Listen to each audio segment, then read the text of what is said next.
I mean, we don't want to be too dismissive of progressive type ideologies as they appear in the world, particularly in the West today, because we understand that they have appeal, and we understand the appeal, and we can see how it's appealing even ourselves. I mean, obviously we're talking here about social justice, to doing away with as much racism and sexism and, you know, xenophobia and abuse of minorities, all that stuff, you know, that people in any one society would live together peacefully and not be antagonistic towards each other. I mean, who can argue with that? Right? When you go down the street, you don't want to see people fighting with each other. You don't want to go into a cafe or a bar or something and see someone being discriminated against or being treated badly. I mean, that's the weird thing, is we here, the three of us would be the first people, as I'm sure many listeners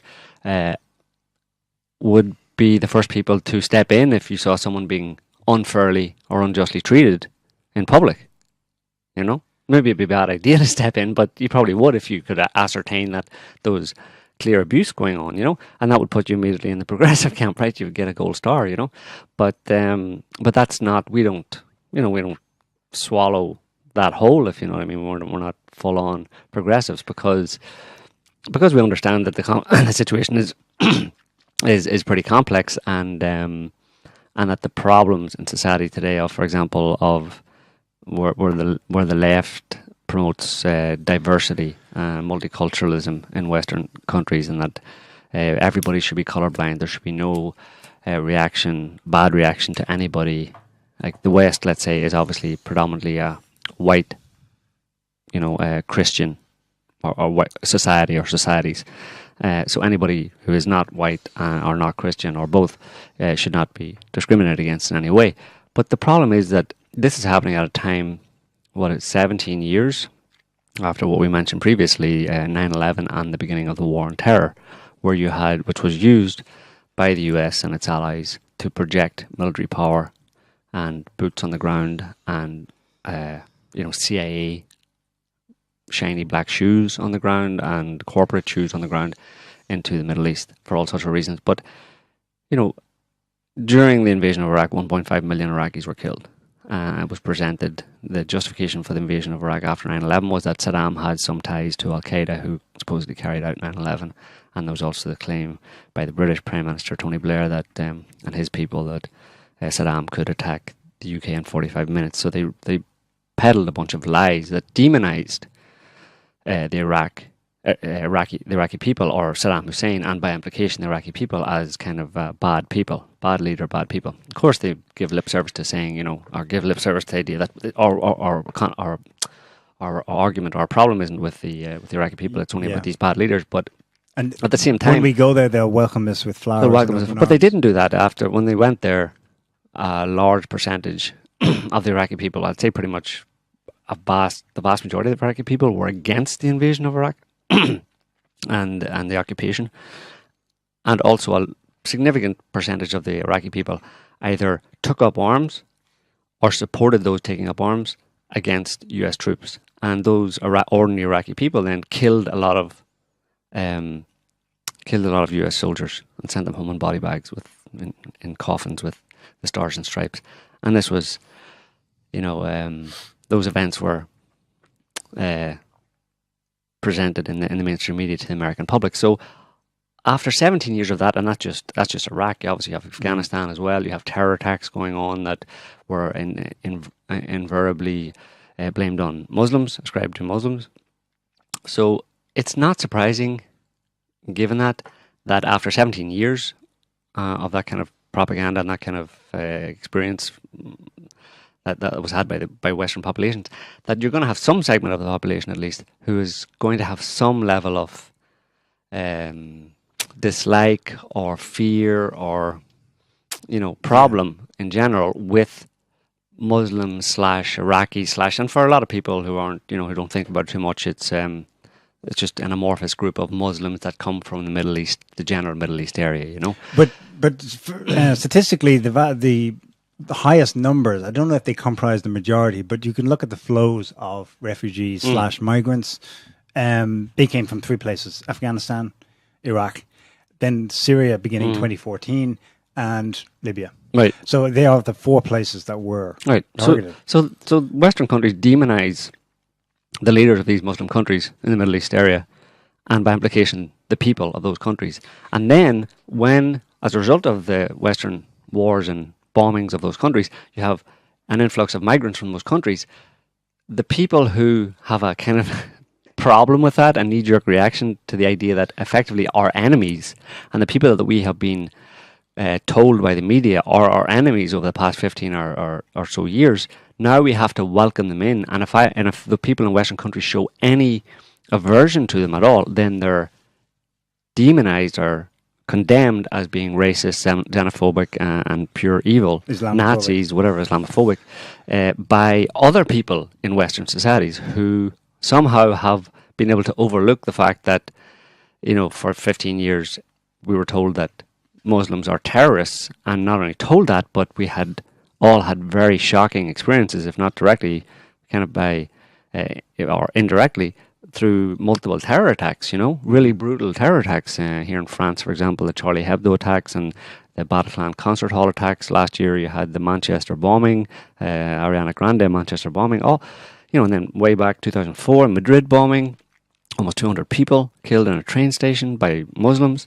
You had the 7/7 attacks, 50-some people killed by Muslims. I mean, repeatedly over the past 15 years, the Western populations have been treated to this idea that Muslims are, and they're not wrong, to the extent that was a story they were told, that Muslims are have a tendency to be caught up in or directly involved in. So you can't blame a lot of people in Western countries for feeling that I'm not too sure about the whole Muslims coming in. And even when the media goes as far as to say amongst the immigrants coming in from the wars, that there are probably ISIS or Muslim terrorists in amongst them.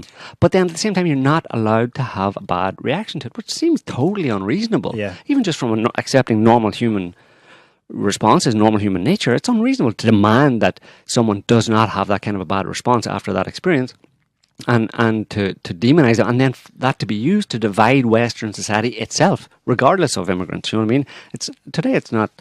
It's not immigrants, as you might have thought, like immigrants against Western populations, the ones that don't like them, but rather that it's Western people, white Westerners against other white Westerners, the ones who think, bring all the immigrants in, it's fine, none of them are terrorists regardless of the propaganda, and the other ones who say, hang on a minute, the propaganda says some of these people might be dangerous and it's not a good idea, So it's totally unreasonable for anybody to say that, that right-wingers or conservatives or whoever, anti-immigrant people have no case whatsoever, and they're just pure out-and-out inveterate racists, and they should be condemned, they should be, and they should be forced to accept the immigrant. Well, hang on, that's not fair.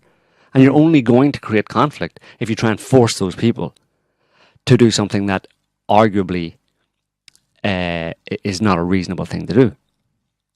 Or to force them to back down from their position, which is arguably a reasonable position.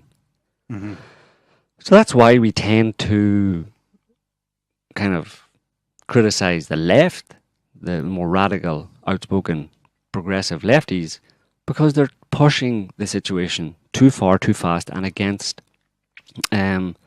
years of propaganda that says, Muslims don't really like us.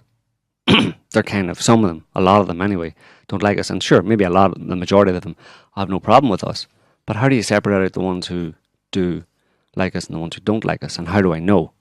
If I'm walking down the street, how do I know that this group of young guys are the ones that have no problem with Western society, as opposed to a group of them that might actually have a problem and might just take an instant dislike to me and try and chop my head off? It's an extreme example, but it's not an unreasonable fear that some people would have. Yeah, statistically it's improbable, but given what has happened, it is rational to apply caution. And it's not just in the two sides, roughly, especially on this issue that have formed in the West. The population on the side of let them all in, really, and castigating those who would urge caution as being racist and irrational.